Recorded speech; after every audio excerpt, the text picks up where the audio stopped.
What's up, y'all?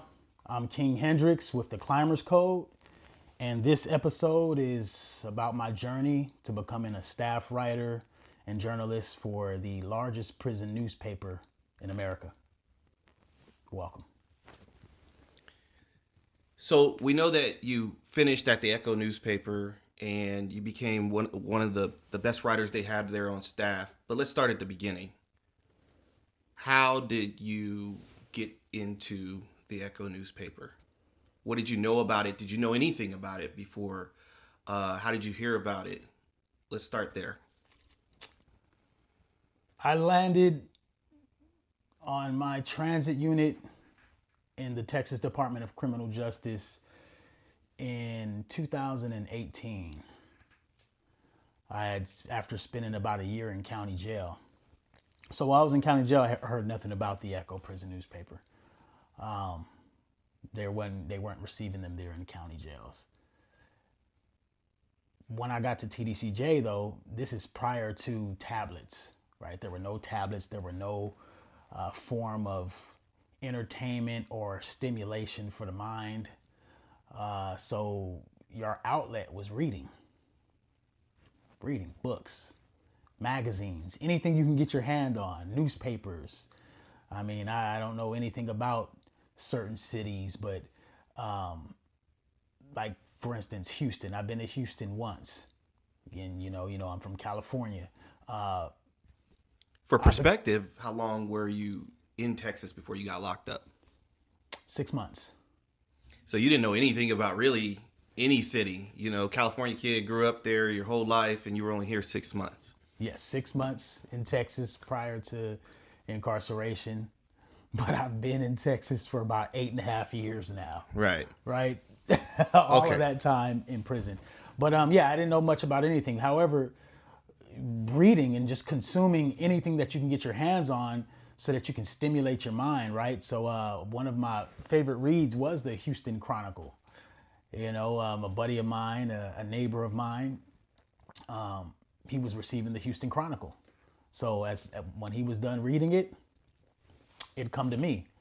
All right. So was he getting a subscription? Can you get subscriptions in jail or in prison, or was his family sending them the newspapers? No, yeah. Your family can't send you anything. It has to be ordered, right? So, I mean, they can send you books, but by ordering them, right? So, yeah, he was getting a subscription to the Houston Chronicle. They set him up with the subscription, and he'd get it every week.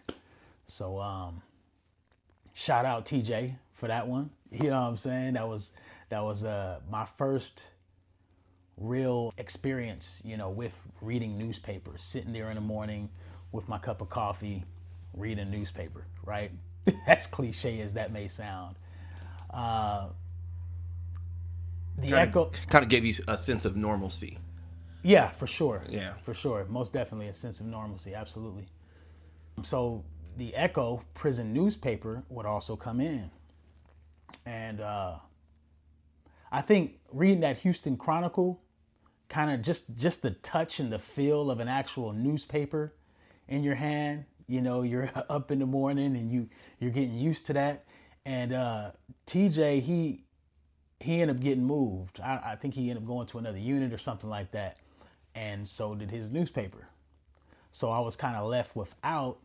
And the only newspaper that was in close proximity was the Echo prison newspaper.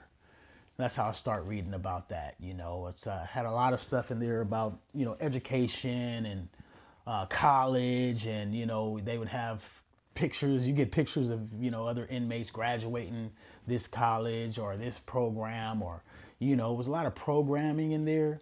But there was this one thing that caught my attention. It was called Elevate. It was either Elevate or Elevation. And it was written by a guy by the name of Brian Moore, who later ended up becoming a friend of mine. We weren't on the same unit. I was on a whole other unit at this time, but Brian Moore, he write these perspectives, right? And he'd write these sometimes challenging questions and concepts and things like that. I said, okay, this is pretty cool. Give me an example. Like one of the elevations, oh gosh, let me see. Okay, I think the question was, are you going to do, and it was, I forget the title of that article, but it was, are you going to do time or let time do you? Right? And he gave his perspective. I think he had done something like 20 years at that point, and he was a writer, staff writer for the Echo. And it was kind of intriguing, like, oh, okay, all right. And I was kind of already on that mindset, but just being able to read and hear and see other people on that mindset was a pretty cool thing. Anything I can get my hands on to read, I would read. I grew an affinity for words like I never had before. So, do you think you always had that affinity for words, or is this the first time in your life you could really remember having the affinity for words? In a sense, yes, I did always have an affinity for words, a deep love for words. Well, I would say a love for words. Now I have a deep love for words. I have an appreciation for words, right?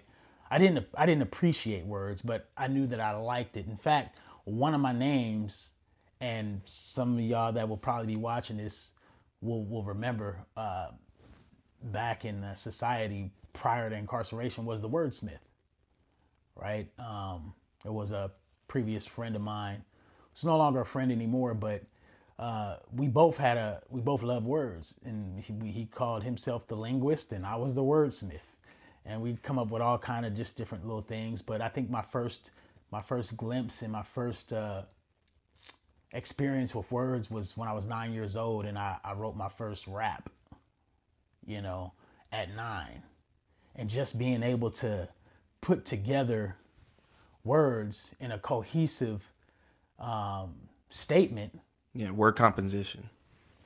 Right. That was just a beautiful thing at 9 years old. You know what I mean? And yeah, of course, my grammar sucked back then. My grammar sucked up until the point where when I decided that I wanted to no longer suck. You know what I mean? And I was in prison. But I remember that first rap, man. And I said it in another podcast, but I'll give that bar. It was super. Don't laugh, okay? But it was supercalifragilisticexpialidocious. I'm not a lion, but my rhymes are ferocious. You know what I'm saying?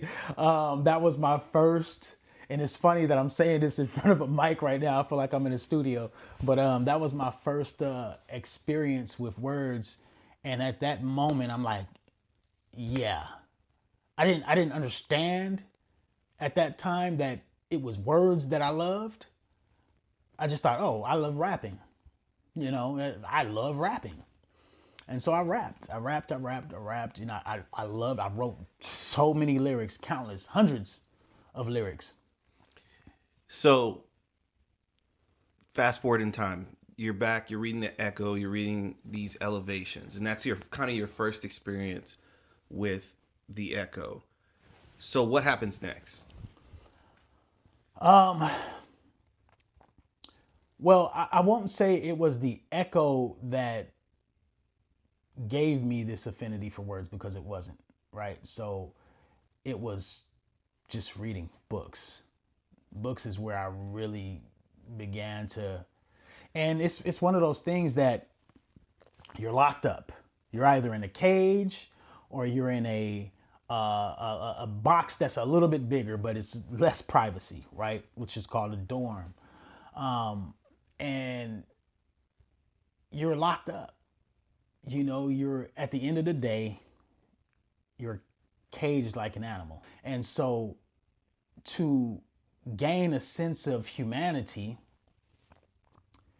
you do things that take you out of that world, right?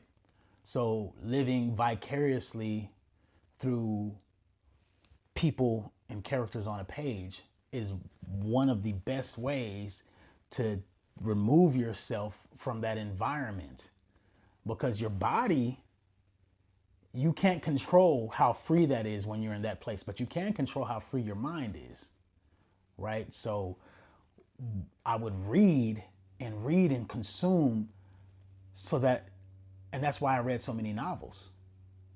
You know, again, I learned a lot from novels. There's good information in there, but I read so that I could exit that realm, that prison realm. And that's what gave me the affinity for words.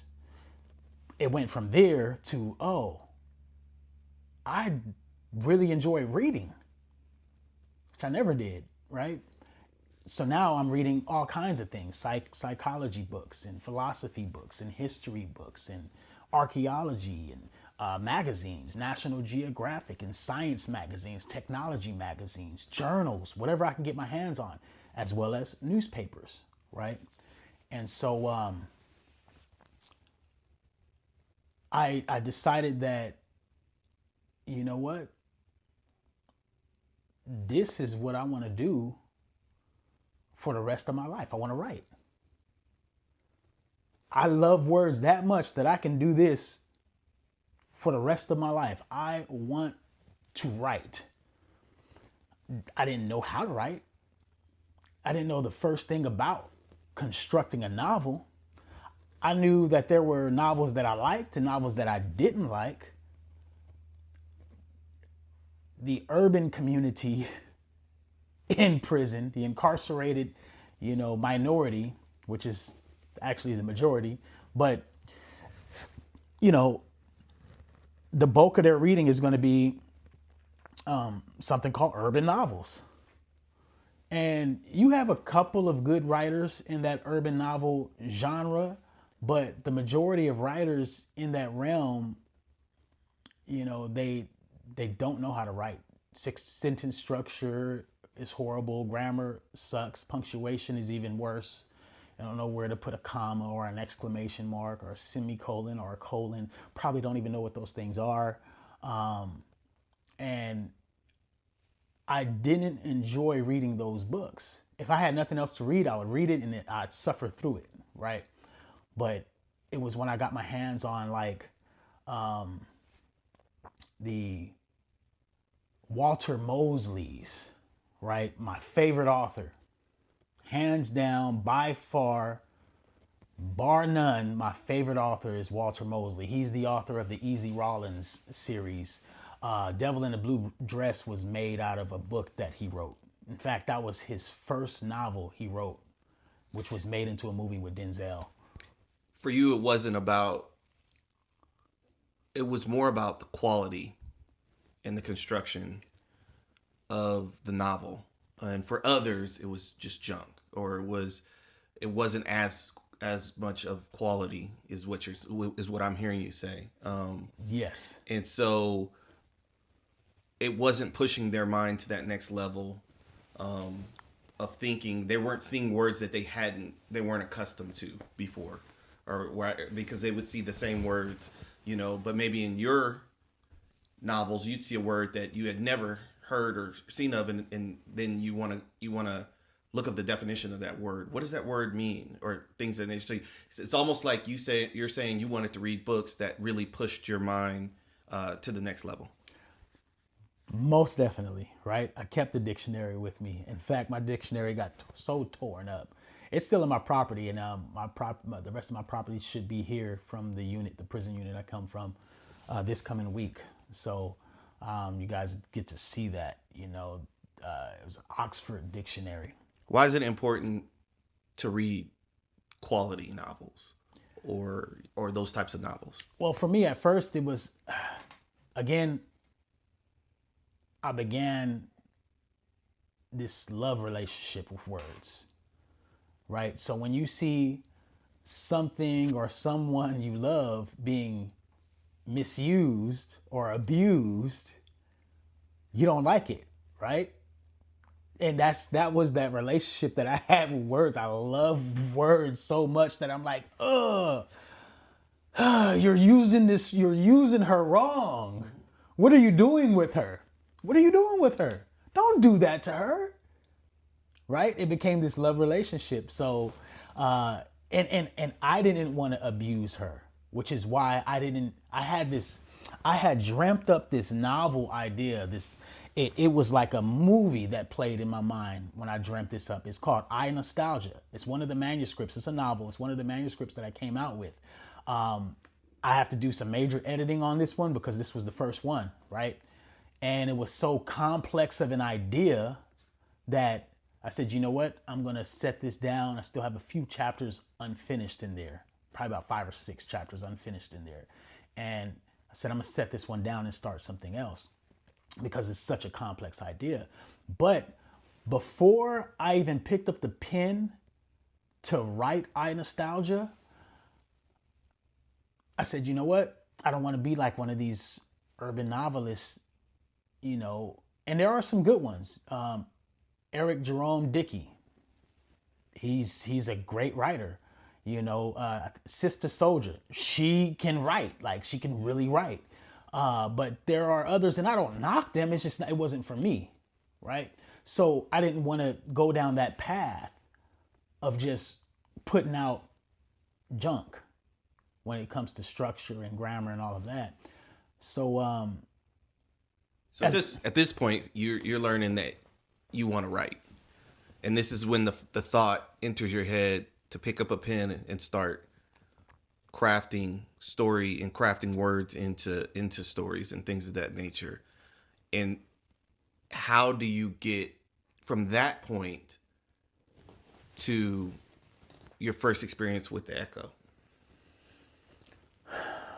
So in my path of writing and working on this particular novel, I was sitting down at the table. I had all of these books laid out on how to write, you know, The Anatomy of Storytelling by John Truby, Becca Puglisi and Angela Ackerman's Thesauruses on writing and storytelling. I had Save the Cat, which was another book on writing, and the 3-act deal with writing, and all these books out, right? I had my dictionaries, I had my own thesaurus, and I'm going through here. I had a English 101 book, right? Because English was one of those subjects that I did not pay attention to in high school, you know, I just didn't. I didn't have, I don't know, maybe it was my ADHD.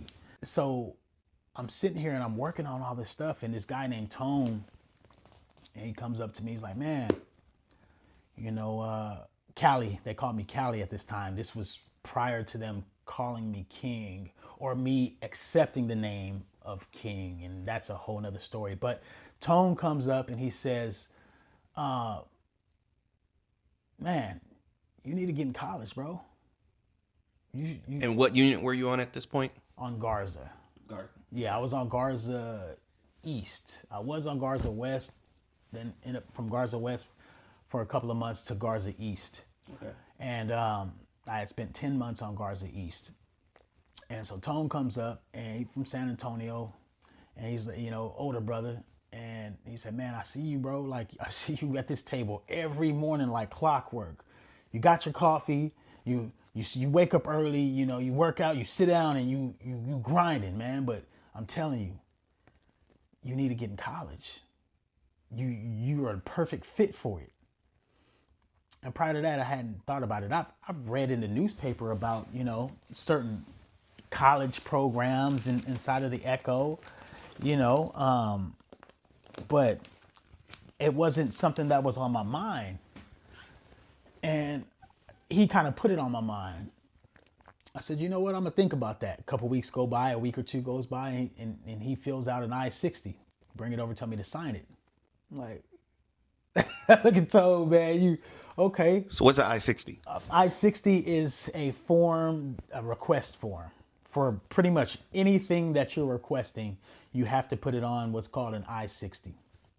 I forget that these terminologies isn't, you know, common to free society.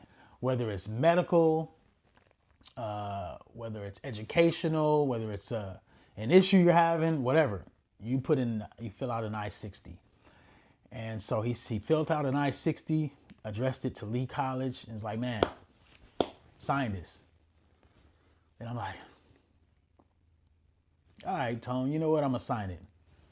When I sign it, I guess he don't trust that I'm going to send it in, so he puts it in the mail for me. that was the type of character Tone was. But that alone right there, just that little nudge now sent me on this trajectory to want to go to college, because it wasn't something that as soon as you sign up, you're going to get there, right? Months had passed and I didn't hear from anybody. Now I'm reaching out to my father, rest in peace, and saying, hey, I need you to contact Mr. Bucks Kemper, who was the student advisor, I believe, at that time, and let him know, said, do your thing, man, work your jelly. And so he called him, and he worked his magic, and a few months later, I was on my way to the WIN unit for Lee College. I had a little detour where I got stuck on Darrington for a while, but ultimately I ended up on the WIN unit for Lee College. And that was the first step in my journey to working for the Echo. By then I knew for sure that I wanted to write for the rest of my life. And what year was that? So you're arrested in what, 2017? And when did you get to the WIN unit? The WIN unit in 2020. So it took about 3 years and some nudging from Tone, which we don't want to just cruise over the fact that that's a form of mentorship that he did there with you, pushing you into school, being able to see your abilities, probably even beyond what you saw your abilities, and recognizing that you needed that pathway to grow. So shout out to him, right? Big ups to Tone. Absolutely, for sure. Big ups to Tone. Whenever I see him, I'm gonna give him a big hug. You know what I mean? So you get to the WIN unit. Did you know that the Echo writing staff was at the WIN unit at this time, or did that come later? I had no clue. Okay, so you just went there for college. I just went there for college. That's it, just college. And then I get there and COVID happens. And that pretty much put a halt to all kinds of things for a while. Did COVID shut down the schools in prison? Yes. Okay. It shut it down for a moment, and then they went to remote education, where they would send you packets of coursework and homework and instructional guides and things like that, and we really had to teach ourselves for a while. We had to learn on our own and ourselves for a while, so I did that for about a year, during the pandemic. And then they opened it up. They opened the classrooms up, but it still was 6 feet space. You have to be 6 feet apart. What year did they open it? Was that about 2021? 2021. Yep. So they opened it up 2021. And then it's been a struggle, man. And my sister passed, from COVID. And that was another, kind of knocked me back and knocked me off course for a while. So I actually, I dropped out of college for a little bit, for a semester. I dropped out of college for a semester and got into some unsavory things and altercations, and, I was going backwards for a little bit. So what got you back on track? There wasn't no one particular, there wasn't nothing special that got me back on track. It was just me telling myself, you know what, you've grieved, your goal, because I never stopped writing, even throughout that in fact, writing was my therapy during that process. In fact, I began writing more. And by writing, do you mean like journaling, or what do you mean by writing? Do you talk about book composition, journaling? Look, I didn't know much about your thoughts. Yeah, I didn't know much about journaling too much at that time. I journaled a little bit. I wasn't, adept at it, but just working on novels. Did writing help or assist you in your grief, or was this kind of after you had grieved your sister? Oh no, for sure it helps. I think that was the only thing that really got me through that was. Why do you think it helped? Do you think it put your mind somewhere else? Or? Yeah, it was again, living vicariously through characters and being able to express certain things that you're not able to express certain things in prison, right? You're not going to see a man crying in prison. That's just not what you're going to see. And I wasn't one to be afraid to be taken advantage of, because I've proven myself that just wasn't going to happen. But it was just one of those things that you just don't do, right? And so much like the real world, but maybe even a little bit stricter, you can't be vulnerable as a human being in prison, because people may take advantage of that vulnerability, or may see that as a vulnerability, even though it's not. Vulnerability is definitely seen as weakness. Yep. And it will bring out the predators, right? Mm-hmm. And again, I established myself in a certain way earlier on where, and I'm not necessarily proud of, but certain elements stuck with my name. The irony here is that it seems to be that even in the real world, people are scared to be vulnerable, right? But at least there's an escape. Maybe you're in your house or your bathroom. There's somewhere you can go. In prison, there is no escape. You have to keep yourself where you are the whole time, right? There's no place to hide. So you have to tuck that vulnerability or that thought of vulnerability away, is what I'm hearing. So it's just interesting to hear how in prison it's even more heightened and people will judge you. That's crazy. Yeah, that's definitely a fact. It's definitely a fact, man. So you're writing, that's putting your mind in other places. So do you eventually end up back in college? Yes, I do. So the very next semester, I end up back in college, and this is interesting because when I initially went to college, my main purpose, I went for 2 degrees, right? Simultaneously, microcomputer application and business management. Those were the 2 degrees that interested me most, in this particular college. Out of the options that I had, did I see myself doing something in the field of microcomputer applications? No, not really. Although I did want to have my hands on computers, right?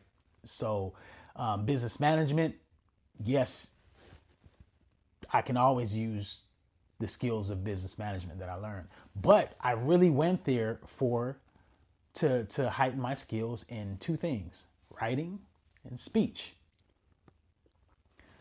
I paid closest attention in English and speech. Miss DeVore's English, great English instructor. I mean, she will load you, especially if you ask her, which I did. Don't be easy on me.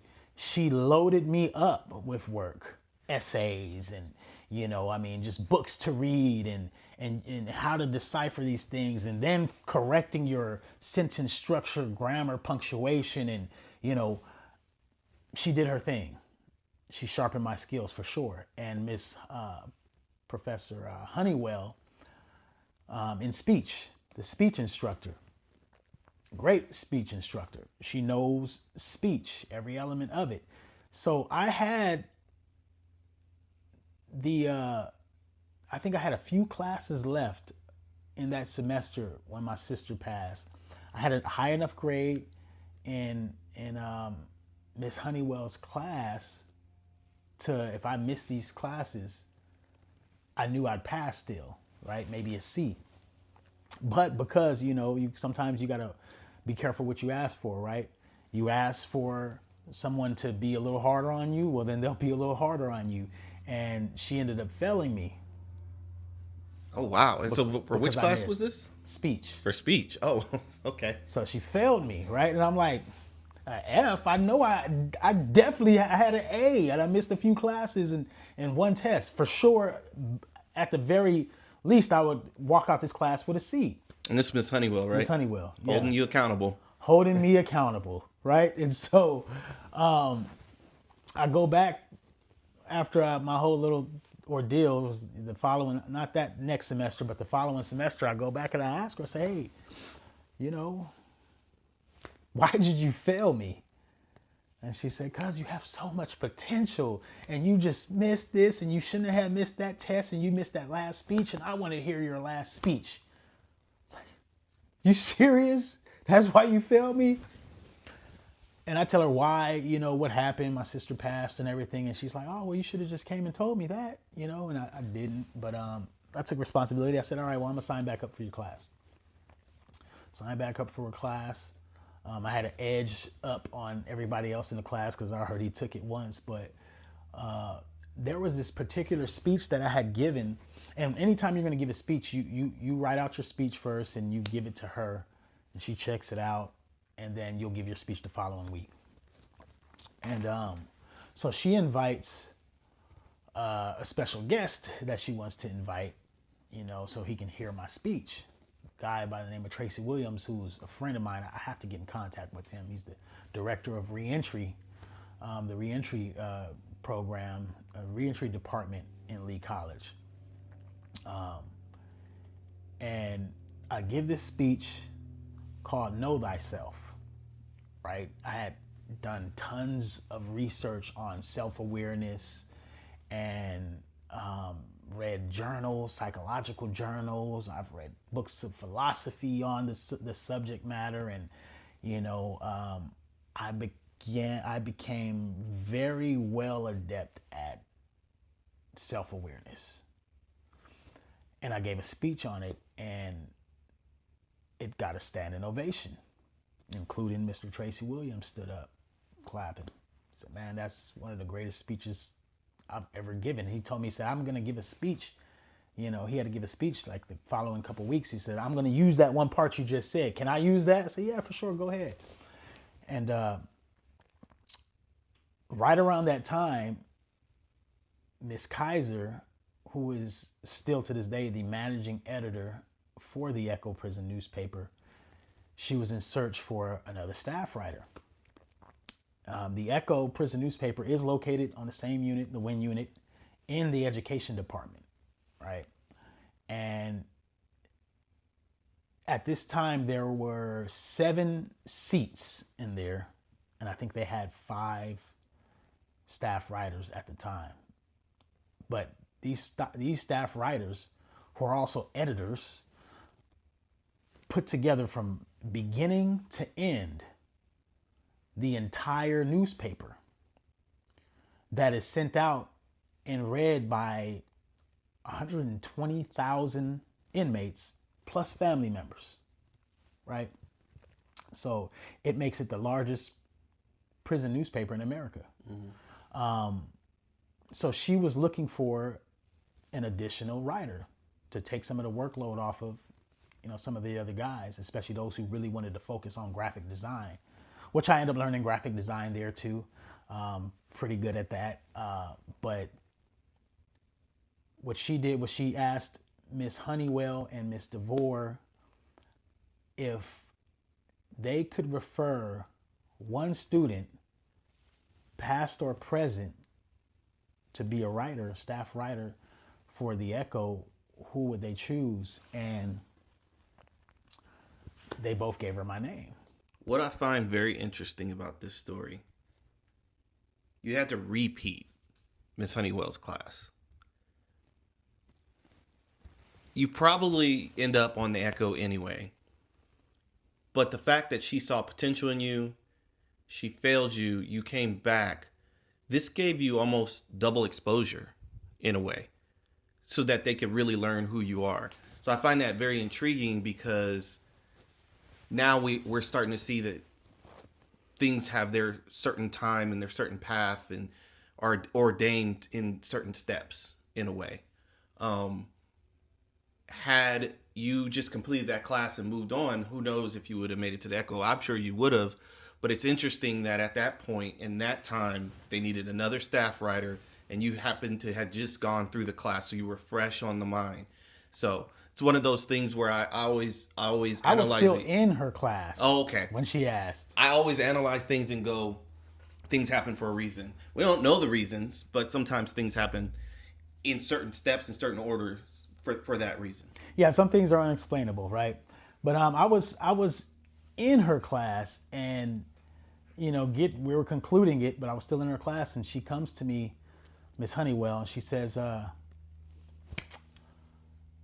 would you like to work for the Echo?" And I thought about it for a minute. And I said, "I never thought about that." From the time that you failed the class to the time you retook the class was how long? It was one semester in between. So how long would that be? So a semester is what, 3 months? Mm-hmm. So about a 3 month period in between. Okay. 3 month gap. All right.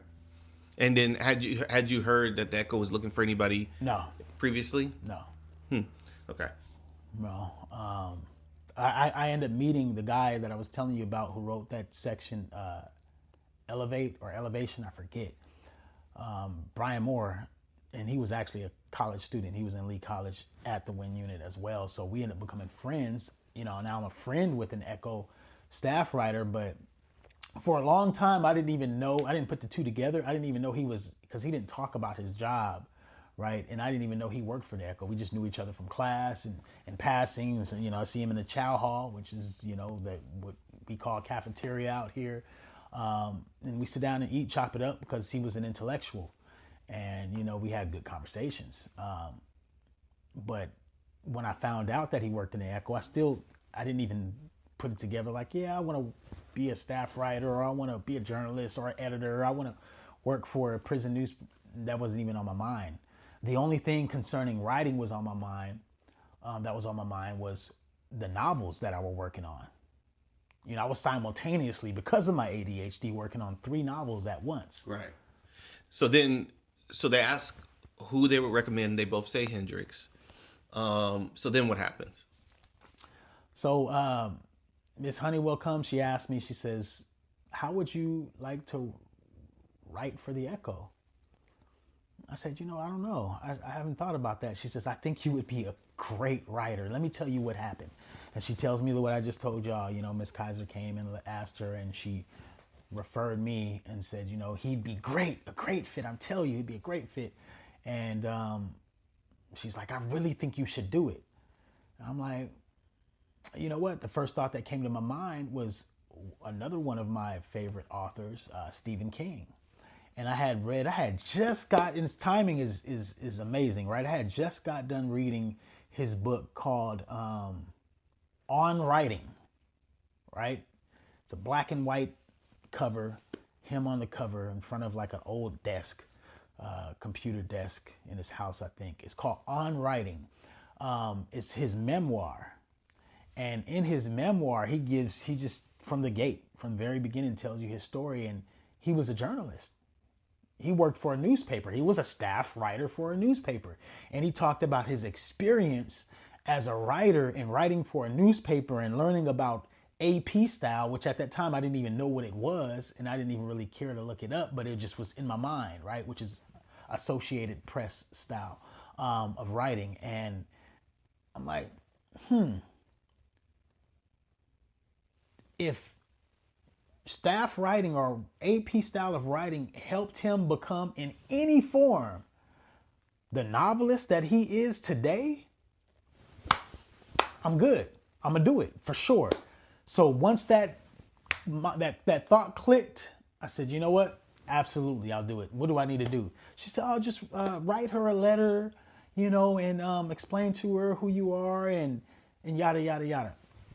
I said, "Okay," but me, I typically go over and above in things that I do. Like if I attach myself to something, even if it's conceptually, if I attach myself to something, I'm going all the way in, right? I.e. the reason I came to prison. But I attach myself to this thought, this concept of working for the Echo prison newspaper, and immediately my mind gets to working. I want to be the best writer for this paper. And so I don't just write a letter.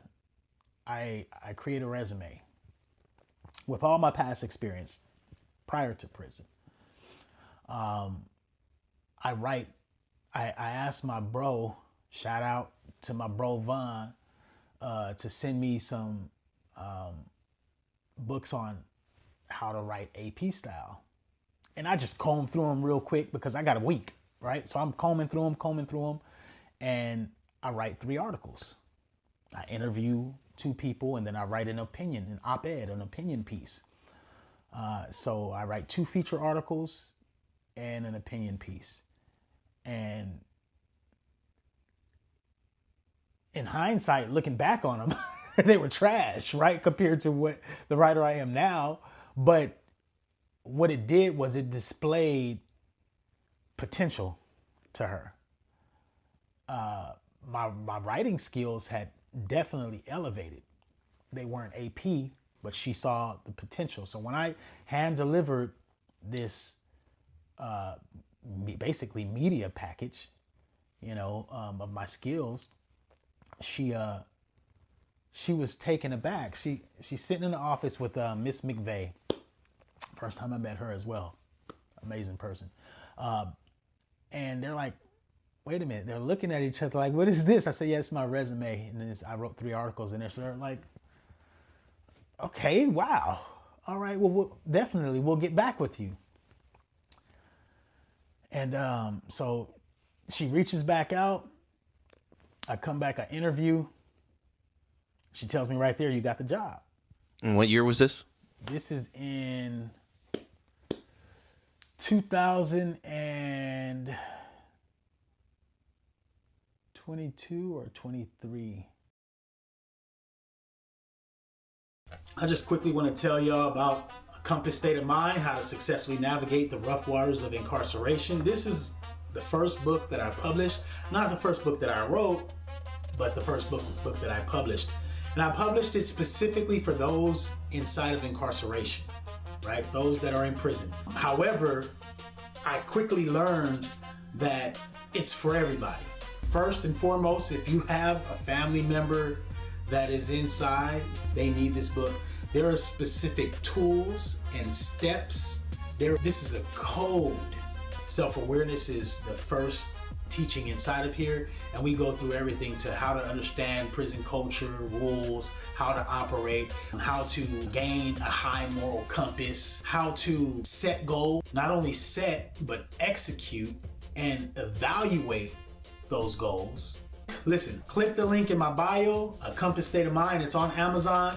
By purchasing one of these books, you will help me get closer to that goal of having one of these in every prison library. Thank you.